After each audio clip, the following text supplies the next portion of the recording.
Ladies and gentlemen, please rise for the procession.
vaya pa' mi llanura y pregunte en la costa al baubo cómo aprende este niño a dominar un potranco, a ponerle rejo al toro, coge un novillo por tallo, a patronear una curiara en las crecientes de mayo, a conocer el aguaje del pescado grande en el charco y la astucia del caimán, velado altivo en el paso, al chihuirolas de perros zumbarse al río del barranco, al madrugador del caporal en el alto, me acuesto al zumbarse al sol y con el sol me levanto, con trinos de guacharacas, el que un araguato, algarabía de chenchenas, en los rebalses de un caño, y dentro del monte oscuro el ronquido de un tigre macho.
Ladies and gentlemen, I would like to have your attention for Professor Koen Becking, Rector Magnificus of Nyenrode Business University.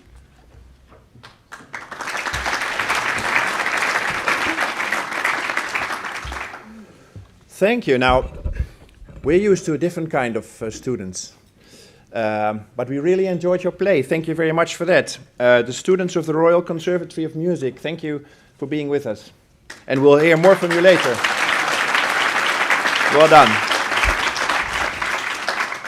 Your Excellencies, dear students, alumni, colleagues, ladies and gentlemen, friends of Nyenrode, also online. Nyenrode's honorary professor in business spirituality, the late Professor Paul de Blot, said in an interview once that when you're grateful, you are content. When you're grateful, you're always content. He was an inspiring man for the Nyenrode community. Passing away several years ago, in 2019, at a very advanced age. Just like Paul, we can fill ourselves with gratitude today, because we can be together in peace, safety, and in good health, which is not always a given, as the war in Ukraine reminds us. We're also thankful that we have you, Dr. Ngozi, here in our midst today. Thank you for coming to Nyenrode Business University. We are very proud to have you and feel very grateful. This is also the last day that we celebrate our 75th anniversary. While he was imprisoned in the Oranje Hotel at Scheveningen during World War II, KLM founder Albert Plesman came up with this idea. On this day in 1946, His Royal Highness the late Prince of Orange, Bernard van Oranje, raised the flag on the forecourt of the castle and thus opened the Netherlands Opleidingsinstituut voor het Buitenland. It's hard to translate, but it means something like Dutch Institute at training students to go abroad. The so-called NOIB, which is the direct predecessor of our current university. And that was the first and still the only private business school in Western Europe. And currently, this philosophy of Albert Plesman and all the other founding fathers can still be traced back in our education today. Their ideas are embedded in our core values: leadership, entrepreneurship, and stewardship. It is our mission to serve society by shaping responsible leaders for a sustainable world. And of course, we are as ambitious as ever, just like all our students, participants, and alumni. It is our ambition to be one of the 100+ Triple Crown accredited business schools worldwide. Of course, we do not only want to show our ambitions in the rankings, but also more tangible here on the estate and at our other locations in Amsterdam and The Hague. I would like to highlight 4 tangible examples. Firstly, as a university, we focus on sustainability because we understand the important role business has in taking hold of the future of our planet. We want to leave this world better than we found it. Secondly, we have welcomed dozens of Ukrainian refugees right from day one. Thirdly, we have an ambitious policy for diversity, equity, and inclusion, and more on this later. Finally, very importantly, I'm particularly proud that our employees indicated that they believe that we work in a socially safe environment, and we scored an 8.3 out of 10. Our wonderful institute has a broad social responsibility. A responsibility to make choices in which profit and positive impact on the habitat of humans and animals go hand in hand. This urgently calls for leaders who want to do the right thing, now perhaps even more than ever. Together with our colleagues, students, alumni, and customers, we work on our purpose in a personal way: to impact society by shaping responsible leaders for a sustainable world. It is precisely this unique combination of professional, academic, and personal development with great attention to sustainability that will make a difference. And how wonderful it is that we can have an outstanding example of a responsible leader with impact in our midst today. As a university, we conduct our research into current and relevant questions. We therefore train responsible leaders for tomorrow's society based on our own research. We love to work with people who want to make a change. People with the ambition to really make a change. Our students always go for that little bit extra. The highest goal, the greatest ambition, staying true to oneself, and achieve all their dreams with an entrepreneurial mindset. Making a difference in a world that desperately needs it. Change the world into a place where everyone can benefit, with an economy in which social, natural, and intellectual capital is in balance. And all this closely implemented in everyday practice in companies and increasingly also in institutions in the public domain. Recently, the deans of the Dutch faculties of economics and business wrote about 5 social transitions in their agenda for the future. The focus on sustainability, focus on broad prosperity, digital transformation, changing the institutional environment, and a healthy society. As mentioned, we have explicitly opted for a focus on sustainability.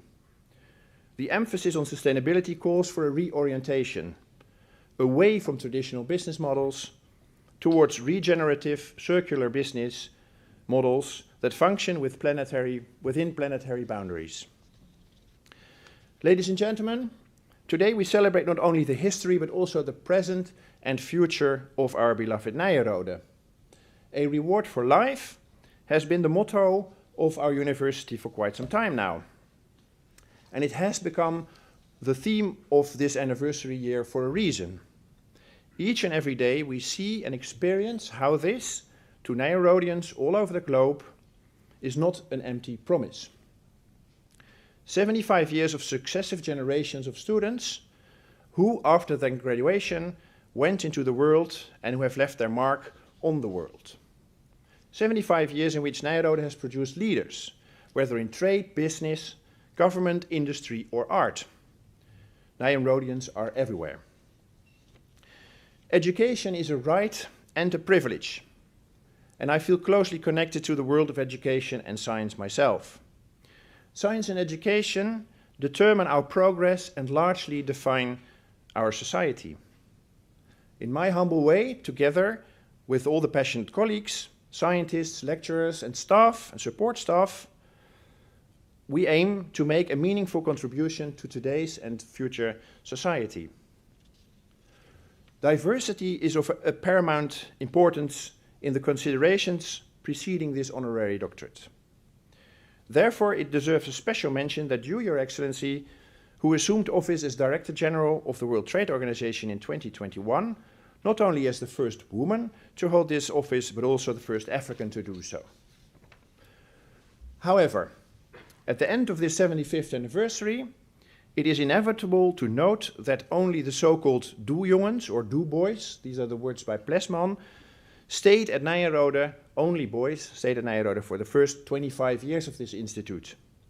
In 1972, the first 4 women enrolled at this institute.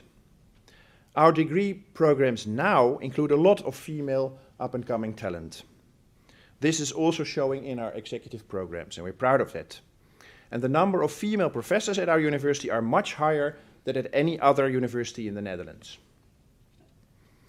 At the opening of the academic year, our chairman of the foundation board, Petri Hofstee, referred to a photo project that had just started under the name Nyenrode Women, Past and Present.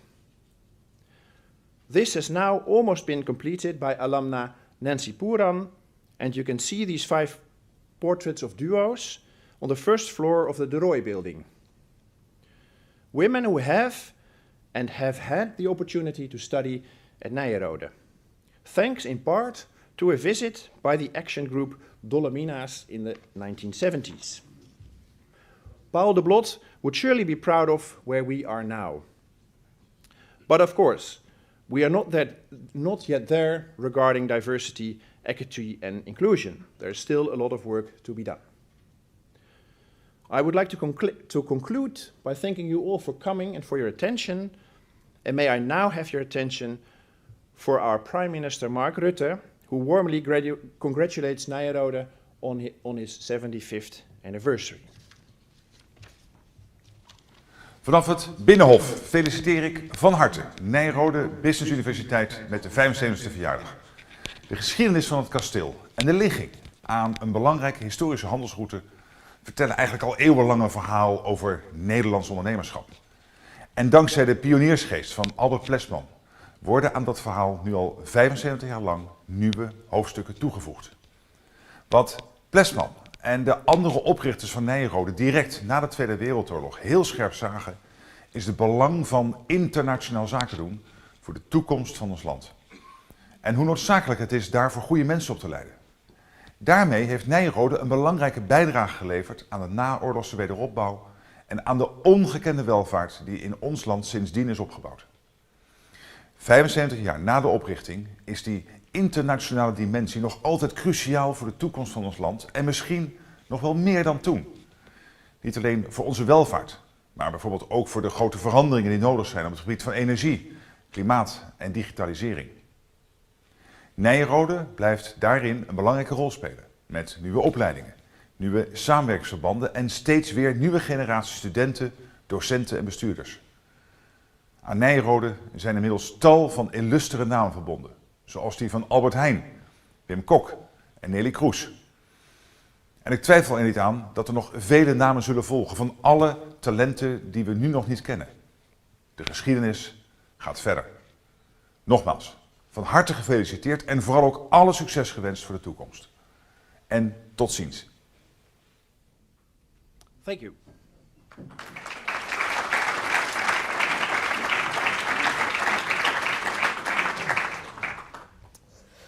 Ladies and gentlemen, I would like to have your attention for Professor Desiree van Gorp, Chair International Advisory Board and Professor International Business Strategy.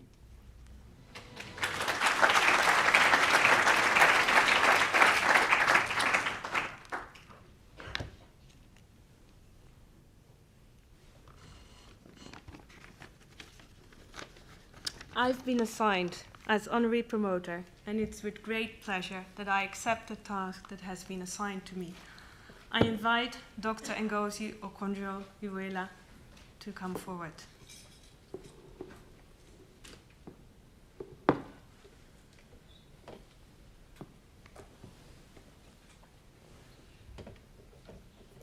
I hope it's comfortable.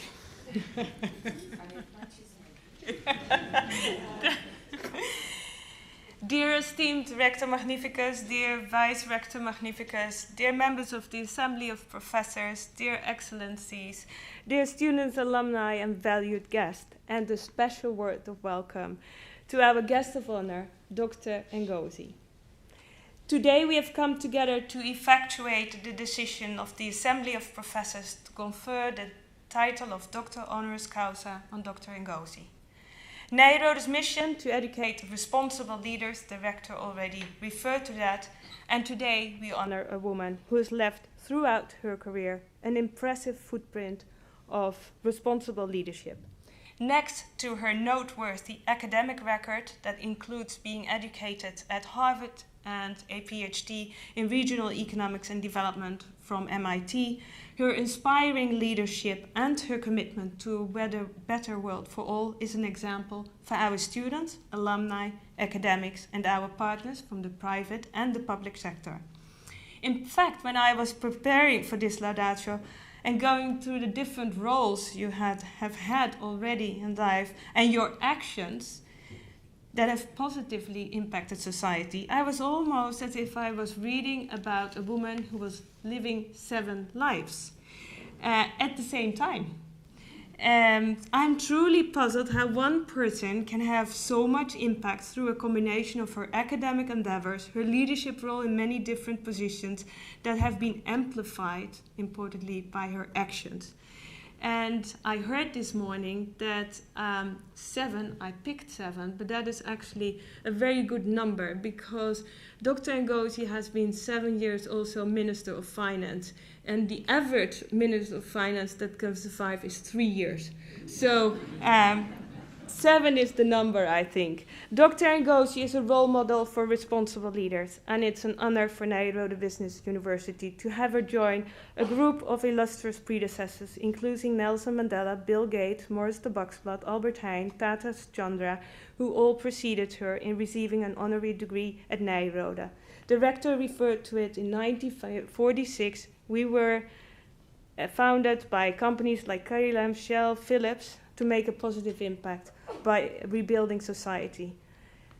Although academic education is important at Nyenrode, it has always been connected to what we do with it in our different roles in society. Nyenrode alumni are action-oriented. They are knowing for getting things done. They combine their intellectual abilities with action. Today, that same spirit is alive, and wherever I go in the world, there are Nyenrodeans doing extraordinary things across borders with a positive impact both in the private and public sector. Please allow me to further elaborate on the role that Dr. Ngozi plays on the international playing field and anchoring her contributions with the 3 values that serve as Nyenrode pillar: leadership, entrepreneurship, and stewardship. Now let me start with leadership. As Minister of Finance and Economy in her country, Nigeria, Dr. Ngozi played a crucial role in the economic reform of the country by heading the presidential economic team that was responsible for Nigeria's financial stability, greater fiscal transparency, and combating corruption. During her 25 years at the World Bank as development economist and managing director operations, she has put the development of the least developed countries as a priority on the agenda and was involved in several World Bank initiatives to assist low-income countries during both the food and the financial crisis. Her personal involvement in the Global Alliance for Vaccines and Immunizations shows her commitment to improve access to vaccines in the world's poorest countries. She was already flagging the risk of the pandemic and acted long before others did. Inspirational leadership indeed, and she not only flags problems, she combines it with action. This at the time that in many developed countries, leaders failed to act in solidarity and apparently didn't realize that the unequal distribution of vaccines was not only unfair, but due to economic interdependencies, also caused significant damage, putting decades of economic progress for especially least developed countries at risk. Currently, Dr. Ngozi is the 7th Director General of the WTO, and yes, the first African, the first woman in that role. She took over leadership from her predecessor during very challenging times and is defending the World Trade Organization as a strong believer in free trade, contributing to the development of countries and their citizens. In this role, she builds the bridges between countries and people, showing strong and responsible leadership. I witnessed the change in leadership myself in my role as member of the advisory board of the WTO Chairs Program. This program aims to support and promote trade-related academic activities by universities and research institutions in developing and least developed countries. Since the leadership of Dr. Ngozi, the program got an enormous boost due to her relentless support for developing and least developed countries in general and this program specifically. Dr. Ngozi stands for what she believes in. Her writings and fight for a better world are not gratuit. She has courage. For example, her fight against corruption as Minister of Finance in Nigeria caused that her 83-year-old mother was kidnapped by forces objecting to the government reform effort. The kidnappers demanded on live television that Dr. Ngozi was resigning from her position and should leave the country. Dr. Ngozi did not resign. Her mother escaped and she continued to lead the program of economic reforms. That is leadership. Her leadership can inspire us to stand for what we believe in. As the leader she is, Dr. Ngozi is also a role model for women wanting to make a positive impact in the world with inclusivity and diversity, not just as words, but as a pre-requirement. For her, this is a matter what she calls smart economics, and I quote, "Investing in women is smart economics, and investing in girls, catching them upstream, is even smarter economics," unquote. Engaging women in trade activities is important, as most women, while doing trade, keep communities and the people who live in them close to their hearts. They often are committed to pass their knowledge on to help nurture other potential women entrepreneurs. Dr. Ngozi's leadership style can be best characterized by a quote that she once gave, and I quote, "When it comes to doing my job, I keep my ego in my handbag." I wish many people would do so. And if you don't have a handbag, just leave it at home, I would suggest to you. Or if the handbag is too small. That leads me to the second pillar of Nyenrode's values, entrepreneurship. Dr. Ngozi's entrepreneurial spirit is revealed in finding solutions for the problems she identifies. I mention a few. She believes in economic empowerment of women by engaging them in trade and engages in projects to get that done. In her view, the best way to support Africans today is to help them stand on their own feet by helping create jobs and doing business in Africa. Hence, she takes action to have the WTO, the World Trade Organization, assist small business holders and women entrepreneurs to help them penetrate regional and international markets and redress inequality through trade. Now, this summer, I've been teaching design thinking to residents of a refugee camp on Samos in Greece, and last week I did the same for an international group of MBA students. Hello. Design thinking is a tool for finding solutions for wicked problems and challenges we face in today's world. It constantly reminds me of Dr. Ngozi's entrepreneurial spirit that is reflected in a strong belief that when you find problems, you should also find solutions. And as a refugee in the camp said, oh, I got it now. I have to love the problem and then marry the solution. This is no doubt the reason why she has been recognized as an important influencer, not only in the world of public service, but also in the world of business. And then the third pillar, stewardship. In one of my own fields of expertise, global sourcing and sustainable value chains, it's in my view key that multinationals and governments in developed countries, like the country we are currently in, the Netherlands, increase their role as stewards by taking global interconnectivity as a starting point, as opposed to them focusing, for example, only on their own sustainability issues.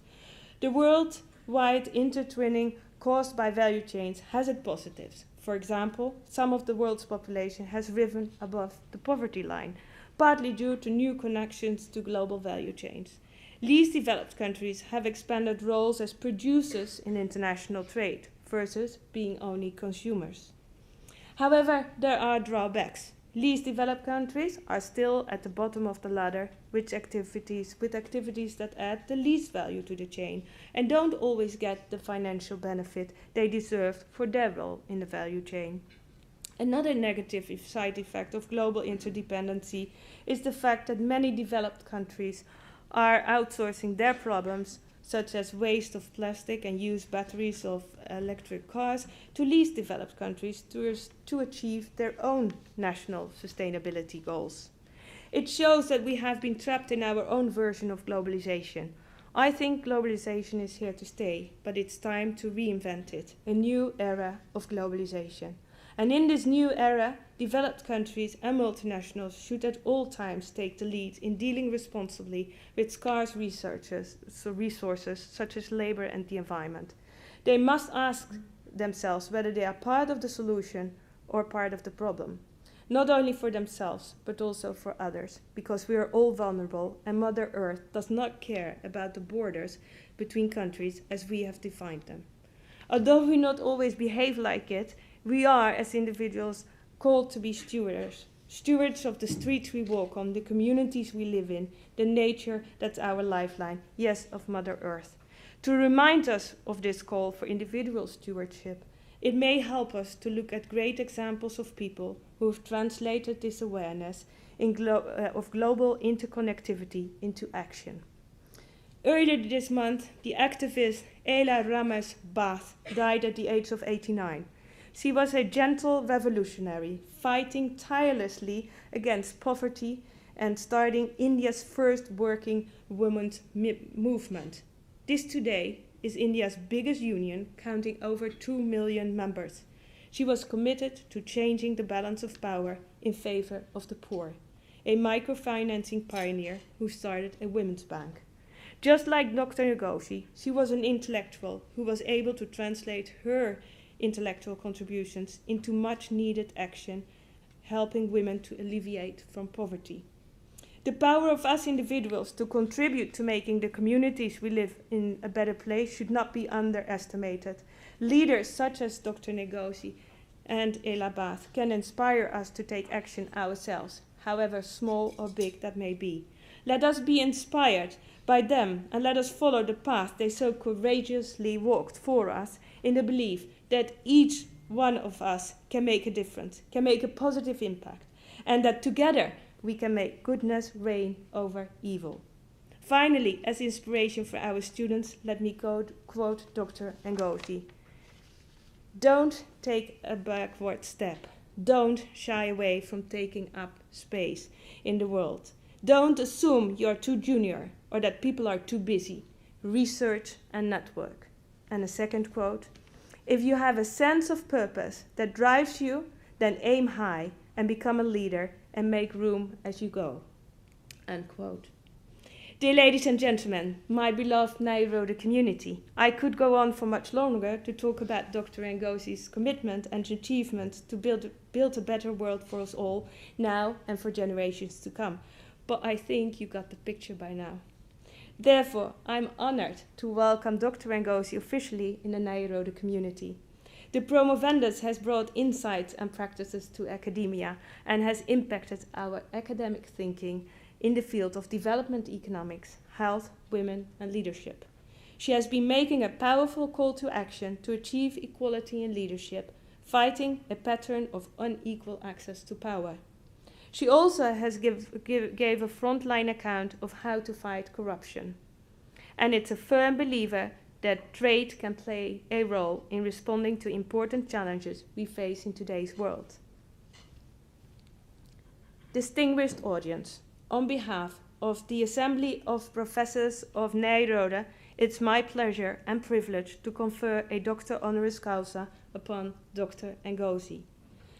And I read out what's on the diploma. On behalf of the Rector Magnificus and faculty of Nyenrode Business University, we warmly salute all those to whom this may concern, deeming that it's proper and honorable that those who work and studies have genuinely inspired the discipline of business administration should be rewarded accordingly. We concur that through the keenness of her intellect, Dr. Ngozi has left throughout her career as a global finance expert, an economist, an international development professional, and as Director General of the World Trade Organization, an impressive footprint of responsible leadership with her commitment to a better world for all, and specifically her relentless support for the developing and the least developed countries. She is a role model for women wanting to make a positive impact in the world with inclusivity and diversity as a pre-requirement. The latter being also reflected, among others, in her continuous effort to enhance the participation of women in trade. We therefore conclude that she fully merits the title of Doctor Honoris Causa. Respectfully, we present her with this diploma, duly signed by Rector Magnificus and promoter, and bearing the official Nyenrode seal of Nyenrode Business University.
Dear Desiree, thank you so much for those warm words.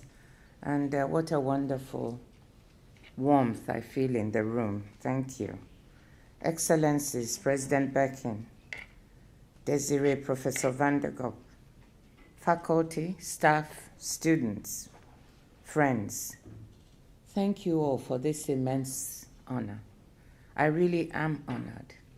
And I think it's been a beautiful ceremony this morning. I'm very moved. You know, one receives quite a few honors, but then it's so special. What you had to say this morning about my life has not been said in quite the same way, so thank you.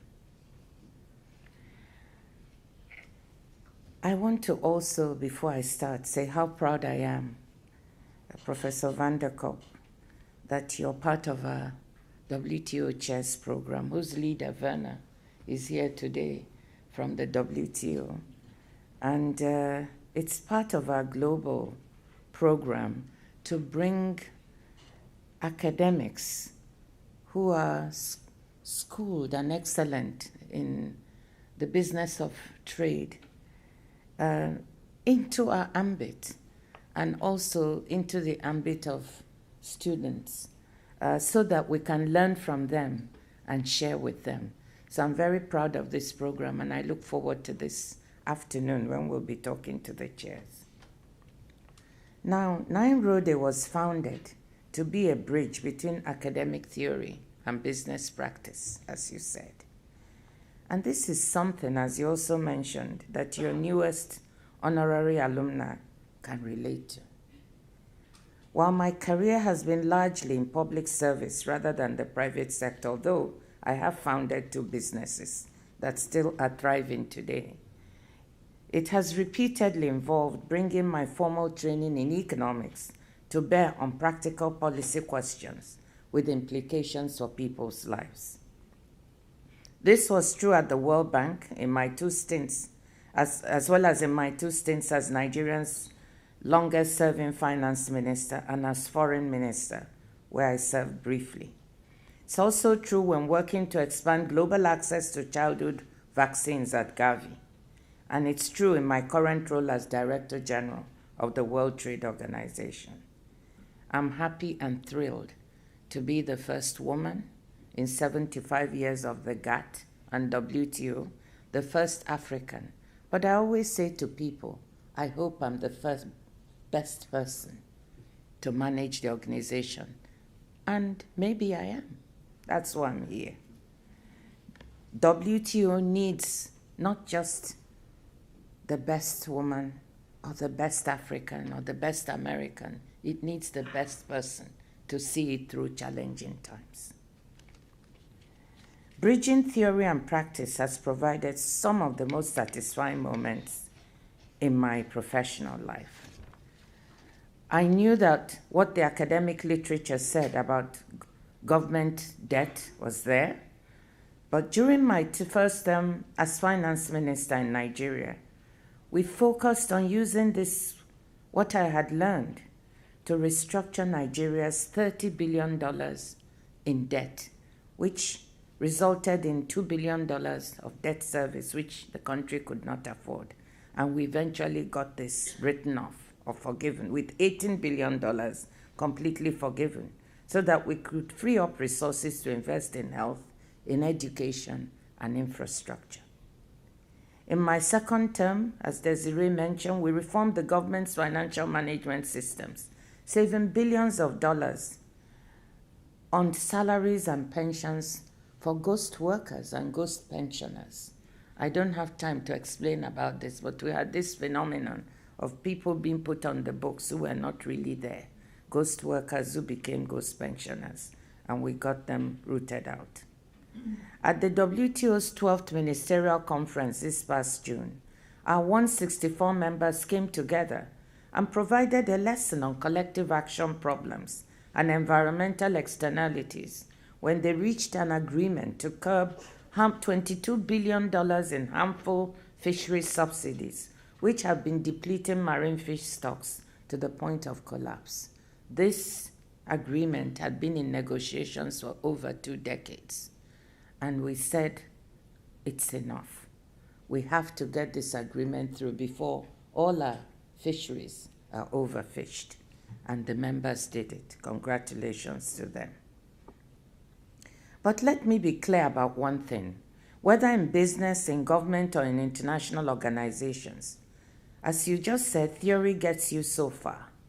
Plans need to survive contact with the real world and deliver real benefits for real people. In the Nigerian government, we encountered plenty of economic realities that weren't in any textbook, and we worked hard to respond with practical solutions. At the WTO, our ongoing reform efforts to keep the institution fit for the technological and commercial realities that we encounter now and going into the future are not an end in themselves. They are about ensuring that the WTO continues to deliver on its founding goals, on its purpose. And yes, I'm all about purpose.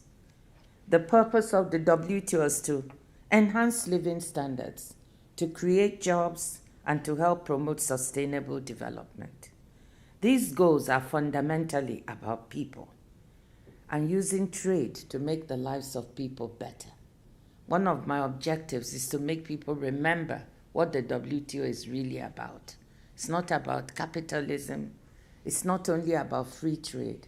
It's about delivering for people. And I think that part has been forgotten. Nyenrode's core values are in keeping with this ethos: leadership in developing visions for the future, an entrepreneurial attitude towards finding new ways to get there, and a sense of stewardship with regard to the long-term interests of people and the environment. The spirit of solutions-oriented pragmatism extends to Nyenrode's work on trade. Very early in the COVID-19 crisis, probably while working from home during the lockdowns, researchers like Professor Jack van der Ven identified that supply chains would be critical for solving product shortages and called for more transparency and cooperation among supply chain partners. The National Supply Chain Monitor Survey released this month by the university researchers and their partners showed signs of increased cooperation between companies, suppliers, and customers.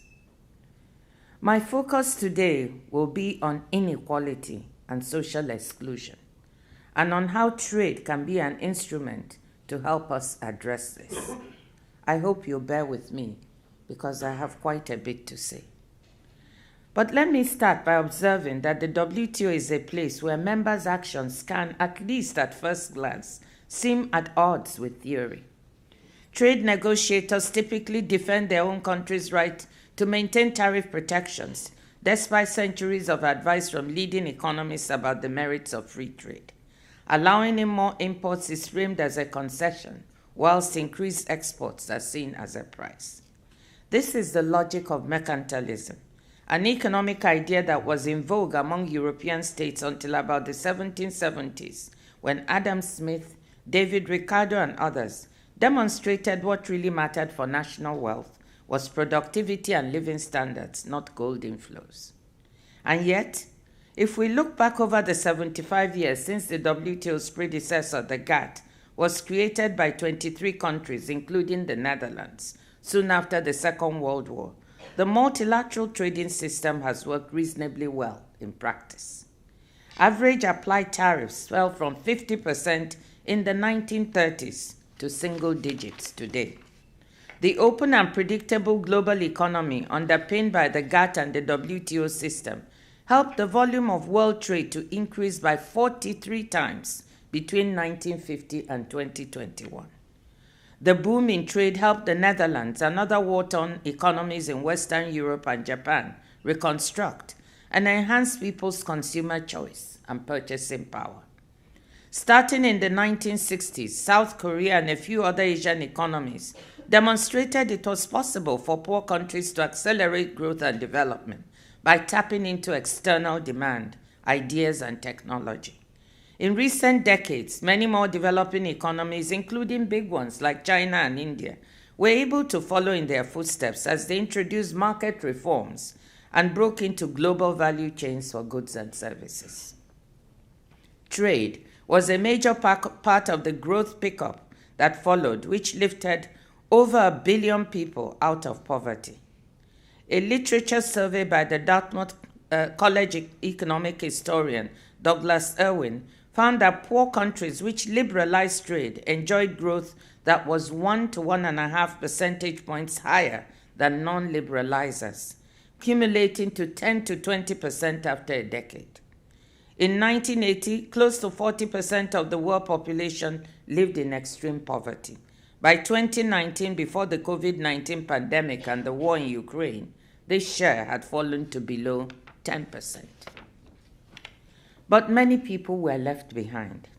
Many poor countries, particularly in Africa, were left on the margins of this process of global integration.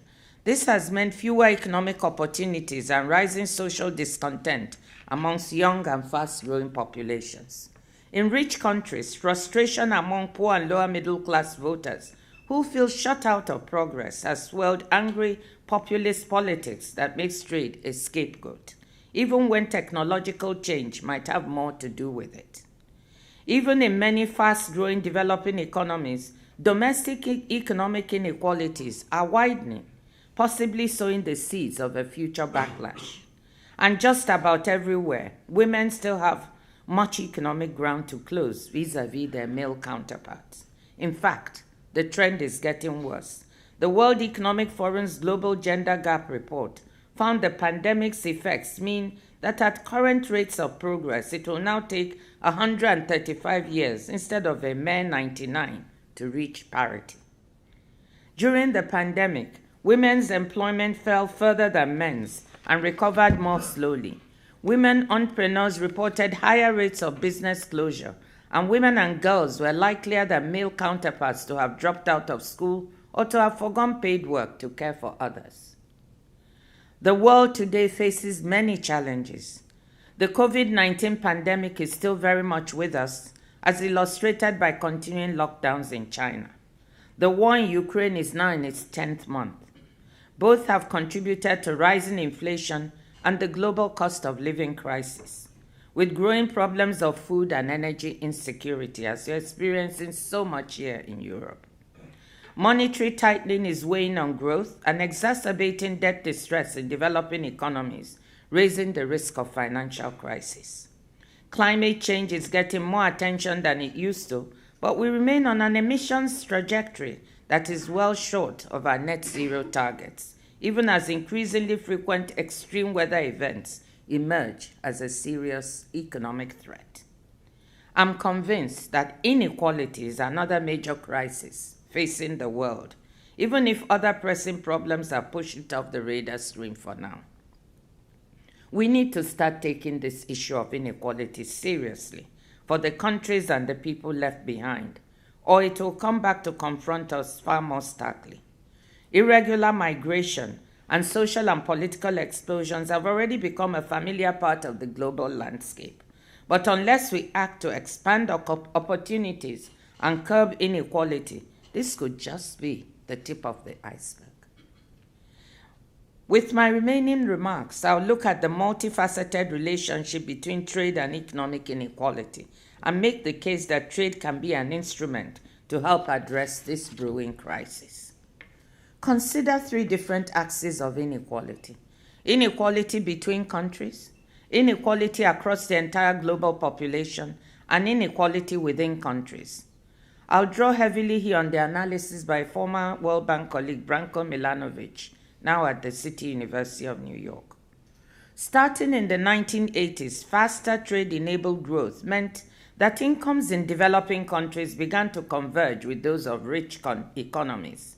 This marked a break with 200 years of divergence, dating back to the dawn of the Industrial Revolution, when rising incomes in Western Europe, North America, and Japan left the rest of the world behind. Between 2000 and 2019, the number of countries classified as low or lower middle income decreased, whilst the number classified as upper middle or high income increased. But this convergence story comes with two caveats. First, as work by World Bank chief economist Inder McGill and others have demonstrated, some regions, notably Africa, were converging more slowly than others. In 1960, per capita incomes in sub-Saharan Africa were roughly equal to those in East Asia and over double the level in South Asia. By 2016, South Asia had overtaken sub-Saharan Africa, and per capita incomes in East Asia were almost 5 times higher. Second, COVID-19 has put convergence into reverse. The World Bank's Poverty and Shared Prosperity Report confirmed this year that in 2020, global income convergence once again gave way to divergence, as the world's poorest people were hardest hit by the pandemic's economic impacts. Trade can help turn this back around. Turning to the distribution of income across the entire global population, the centuries of economic divergence were characterized by rising inequality. According to Milanovic's estimates, back in 1820, the global Gini coefficient was around 50, roughly in line with the level of inequality we see today in countries like Brazil and Colombia. By the 1970s and 1980s, the global Gini was close to 70, meaning that the world as a whole was much more unequal than even the most unequal countries like South Africa are today. From the late 1980s to 2018, strong growth in populous poor countries brought the global Gini coefficient down to 60, a historically fast decline. So the world is still very unequal, but significantly less than it was 40 years ago. This is visible in the global income distribution as well. Back in 1988, it was bimodal, or twin-peaked. One peak reflected a massive number of mostly Asian people with very low per capita incomes, around $600 in purchasing power parity terms. The other, much smaller peak reflected the bulk of people in Western economies with per capita incomes around $12,000. By 2018, the global income distribution looked more like the normal bell-shaped curve that characterizes income distributions within most individual countries. A large new group had emerged, which Branko Milanovic calls, quote, the global median class. Although with per capita incomes of around $3,600, they are about 5 times poorer than people at the middle of the income distribution in rich countries. Here too there is a caveat. When we think about the future of global inequality, much of the post-1990s reduction was driven by China, but now people in China, particularly in urban areas, are sufficiently prosperous that their growth no longer reduces global inequality. To a great extent, the future of population-weighted income convergence will be shaped by whether South Asia and the large African countries like Nigeria, Ethiopia, Egypt, and Tanzania are able to grow faster than the world average. This brings me to within-country income inequality, which is perhaps the most politically salient of the three. Since the 1990s, disposable income inequality has risen within most rich countries. For example, post-tax and transfer income inequality rose in Germany, where the Gini went from 25.7 in the mid-1990s to 29.6 in 2019. In Sweden, where it went from 22.8 to 26.5, and in the Netherlands, from 26.1 to 27.2, according to the Standardized World Income Inequality Database. Gini coefficients, which I hope I didn't explain, but I think everyone knows is a measure of inequality. They also rose outside Europe in Japan from 29 to 32.5, and in the United States from 36.7 to 38.7. No voters, or at least very, very few, will base their decisions on Gini coefficients. But these numbers tell us something useful about the fruits of economic activity and growth, how they are being shared or not shared by large numbers of people. How much of the increase in inequality is attributable to trade is the subject of considerable academic debate and analysis. Various studies suggest that trade and offshoring have contributed to increased income inequality, mostly through polarization in wages for high-skilled versus low-skilled workers. But these contributions are modest compared to those resulting from technological change. There is also an important spatial inequality dimension. David Otto and his co-authors have famously described how exposure to Chinese imports can explain about a quarter of the manufacturing job losses in the US from 2000 and 2007. But Robert Feenstra and his co-authors find that trade added a similar number of jobs, close to 1 million, to the US economy at that time, mostly due to an increase in services exports. However, these jobs were not in the same places or going to the same people. Job losses in smaller urban areas where industrial sectors had clustered led to prolonged localized depressions. Government economic aid offset only a fraction of the income losses. Economic theory tells us labor will move to where the jobs are, but cultural, family, housing, and other attachments mean that sometimes this does not happen. Trade liberalization creates winners and losers. This has to be recognized and factored into government policies so that active labor market policies and social transfers can help those losing out to adjust, reskill, and benefit from new opportunities, even in different geographical parts of the country. Such policies help ensure that the benefits of trade and other economic changes are broadly shared. To take one example, Denmark typically spends over 2% of its GDP on active labor market policies like retraining and job search assistance. In comparison, Japan and the United States spend less than 1% of GDP on both active and passive programs.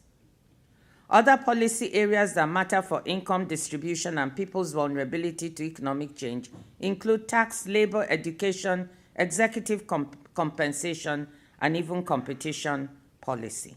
This is why, even though Western European countries and the United States are more or less comparably exposed to new technologies and import competition, they have very different levels of income inequality after taxes and transfers are factored in. The backlash against trade in some rich countries suggests that policymakers in developing economies would be wise to introduce policies that seek to distribute the benefits from growth more widely. I just want to make this case that trade and trade policy, though they've been a factor in rising inequality, are also part of the solution. Of course, inequality has many dimensions, and trade can only help with some. So how can trade be part of the solution? By seizing the opportunities in the vulnerabilities we see today and using trade as a means to bring countries and people at the margins of the global economy into the full ambit of trade integration. At the WTO, we call this re-globalization. And I'll just sketch very quickly how it could work. The pandemic and the war in Ukraine have exposed genuine supply chain vulnerabilities, as well as the extent to which manufacturing of certain products, such as vaccines, is concentrated in a handful of countries. And there's absolutely no doubt about the need to tackle these vulnerabilities to build resilience. The issue is how. Many have advocated reshoring, friendshoring, or trusted trade.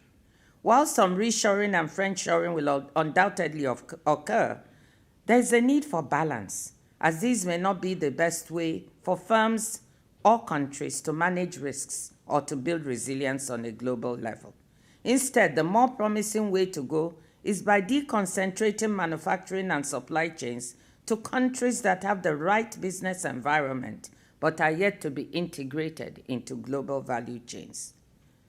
Businesses had already started to shift production away from China for a variety of reasons, from rising wages to risk diversification or greater proximity to other markets. Investment in Vietnam, Cambodia is now being followed by India, Bangladesh, Malaysia, etc., and can be further extended to Morocco, Tunisia, and other areas. Re-globalization can kill multiple birds with one stone, and this is really my thesis. It can build global resilience while tackling global inequality. In addition, the available evidence indicates that integration into global supply chains helps to narrow gender gaps too, by creating more and better jobs for women. In emerging markets and developing countries, firms that are integrated into global value chains have an average female labor share of 37%, compared to 25% for other firms.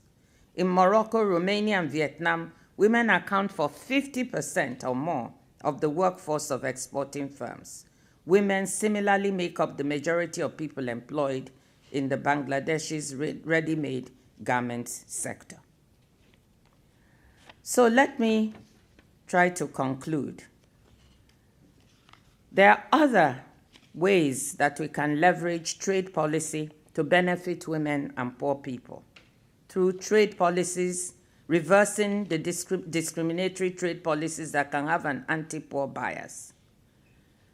We also can reverse regulatory measures that have discriminatory effects. For instance, when technical standards for protective gear are defined with only male bodies in mind, it can end up making it harder, more costly, or even more dangerous for women to work in certain jobs. Tariff gaps can and should be closed. Regulations can and should be updated. And when making new trade rules, we should, where possible, think about how they might ensure a level gender playing field. I'm happy to say that gender provisions are becoming increasingly frequent in regional and bilateral agreements, and we are fighting to make them so in multilateral agreements. Well-targeted supply-side support can help women and micro, medium, and small enterprises overcome the barriers keeping them out of global trade. Our International Trade Center, a joint agency of the WTO and the UN, focuses on helping to solve supply-side problems that impede women and micro, medium, and small enterprises. Digital technologies are lowering barriers to entry in international trade, particularly for women and small businesses. Agreeing a basic set of global rules for digital trade, which a group of WTO members are trying to do, would encourage greater clarity and predictability and thus foster inclusion. Ladies and gentlemen, to conclude, trade has contributed to reducing some kinds of inequality but increasing others. Even though the decades leading up to the pandemic had been marked by unprecedented poverty reduction and convergence between rich and poor countries, too many were excluded from the gains. But we can and must use trade as a tool for correction, to help women, to help poor countries, to ensure that the shocks of the past 2.5 years don't permanently derail progress towards the Sustainable Development Goals. We need to address this crisis of inequality within countries and across them. I won't pretend this is easy, but we have to make it a priority. Since the World Cup is on, I will borrow from Groff again and say, you quote, you have got to shoot, otherwise you can't score. Once again, thank you very much for this great honor.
Thank you very much for listening. The first piece that we played was a fandango from the 18th century. It was written by a priest and composer, and also an enlightened man, an erudite, called Padre Antonio Soler. He composed a lot of royal music, a lot of cembalo works, which is ancient piano, but he also composed some folklore, which he was listening on the streets. So that was a little bit of the taste of the street music from the 18th century. And in the second part, what I played is a peasant fandango, which is still alive today in my homeland, Colombia. So peasants in this region in Colombia, they work a lot with cattle, and they have done so for centuries, and they still do this music in their own way, with very African polyrhythmics inside, a lot of very complex rhythms. So that was the product of my research, which I'm doing at the conservatory, which is mixing early music, historical instruments with cut strings, with a little bit of ethnomusicology and some post-colonial hints behind. So as I entered in this room, I thought it was this music was not appropriate. But after listening to all of your discourses, I feel maybe this is the right place to play this music. You know? It truly embodies inclusion and yeah, also developing countries. Okay, now we go back to royalty, which is usually the music we play. We're gonna play a song from a local guy. He was a French violinist who was working here in Nordende in the 18th century as well. Jean-Marie Leclerc.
Ladies and gentlemen, I would like to have your attention for Professor Koen Becking, Rector Magnificus of Nyenrode Business University.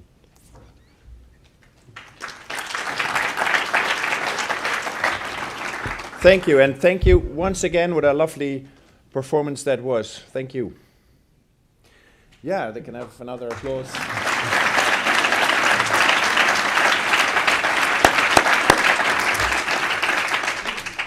And this brings us to the end of this special academic session, and I hereby declare this session closed. Many congratulations to you, Your Excellency. We hope you enjoyed your visit to this beautiful estate, to the Netherlands, and we ask your attention by way of closing for a 2-minute movie, after movie of our lustrum. Thank you very much. 55 years ago, I left the train station of Breukelen and I was brought in speed march to the castle when my adult life started. Here in this castle I have a lot of memories and created friendships that last a lifetime. Even I've set my first baby steps in the boardroom. Starting as an 18-year-old student, Nyenrode has formed me into the person who I am now and will be in the future.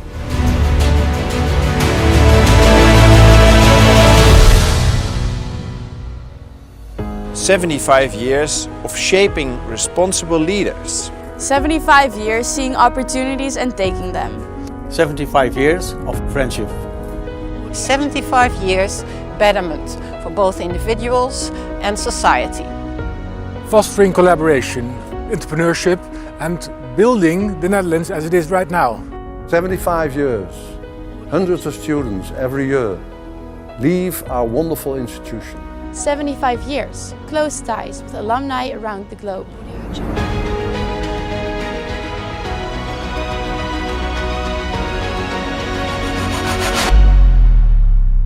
Last academic year, we celebrated Nyenrode's birthday in true Nyenrodian style. With lustrum-themed days about sustainability and artificial intelligence. The opening of the fully restored castle gates.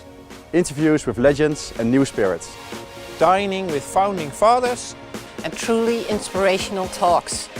The Nyenrodians know how to celebrate. So of course we had spectacular parties.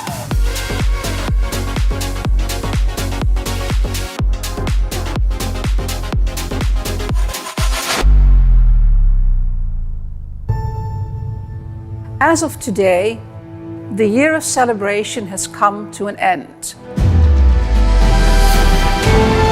But we can tell that Nyenrode is very much alive.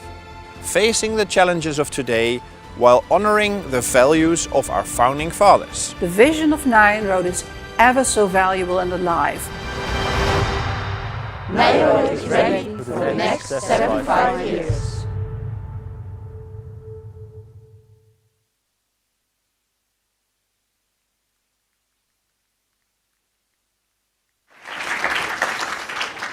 Ladies and gentlemen, this completes the ceremonial part of the celebration of Nyenrode's 76th Dies Natalis. Thank you for your attention. On behalf of the Executive Board of the you are invited for the celebratory cocktails in the Nelly Cruise Hall. Please rise for the session.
Thank you all for attending. You may now go to the Nelly Cruise Hall for celebratory cocktails. Thank you.